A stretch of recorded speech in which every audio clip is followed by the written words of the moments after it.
नमस्कार मित्रांनो, आज खूप दिवसानंतर आपण आपल्या मशीनकडे चाललोय। कसा आहे निसर्गाचा व्ह्यू पहा, एकदम मस्त।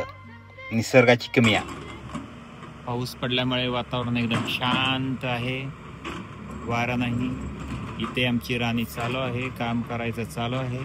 पाहू शकता तुम्ही विहिरीतील पाणी आणि आता अशा प्रकारे सूर्यास्त झालेला आहे।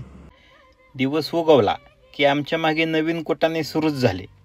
आमच्या व्यावसायिकाचं आहेच तसंच।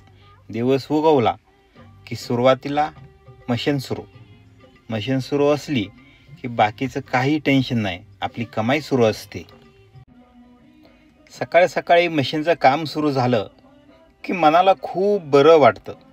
दिवसाची सुरुवात छान होते। आपल्या बिझनेसमॅनचं आहेच तसं।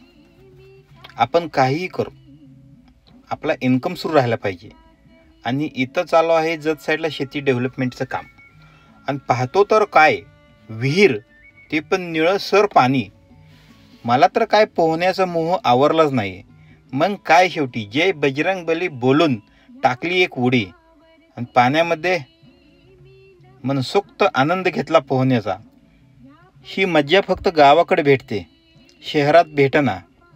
आता आलोय मशीनच्या पाठीमागे म्हणलं जरा थोडासा आनंद घ्यावा पोहून। आणि केली सुरुवात आपली पोहायला। पोहल्यानंतर थोडंसं बरं वाटते शरीराला। शरीरातील सगळ्या भागांची हालचाल होते। आणि शेवटी काय सूर्यनारायणाने दर्शन दिलं की त्याचंही आपण दर्शन घेतलंच। शेवटी काय आम्हाला एक वस्ताद भेटलाच। तो वस्ताद काय कोणाचं ऐकत नव्हता। मामा त्याला भरपूर समजावून सांगण्याचे प्रयत्न करत होते की बाबा असं काम नाही तसं करायचं, पाईपलाईनचं काम असं कर तसं कर, पण तो काय मानायला तयारच नव्हता। शेवटी आम्हीच म्हणलं ड्रायव्हरला, जावा तुम्ही तुमच्या पद्धतीनं काम करा, याचं त्याचं काय ऐकण्यापेक्षा तुमचा अनुभव हा श्रेष्ठ आहे, तुम्ही तुमच्या पद्धतीने काम करा।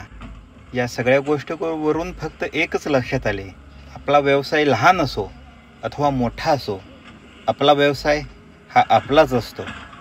कारण व्यवसायाला कधीच लाजायचं नाही, गरिबीत कधी लाजायचं नाही आणि श्रीमंतीत कधीच माजायचं नाही। व्यवसाय छोटा असो अथवा मोठा असो, ज्या व्यवसायावर आपले पोट भरते तो व्यवसाय कधीही आपल्यासाठी सर्वश्रेष्ठच असतो। आम्हाला तर कधी मोठेपणा मनाचा करता आलाच नाही। आमचं जे असते ते रिअल असते। अशा तऱ्हेने मित्रांनो, आपली मशीनकडली ट्रिप एकदम फत्ते झालेली आहे। तरी नक्की कमेंट करून सांगा की आपला हा व्हिडिओ कसा बनला आहे। धन्यवाद, भेटूया लवकरच।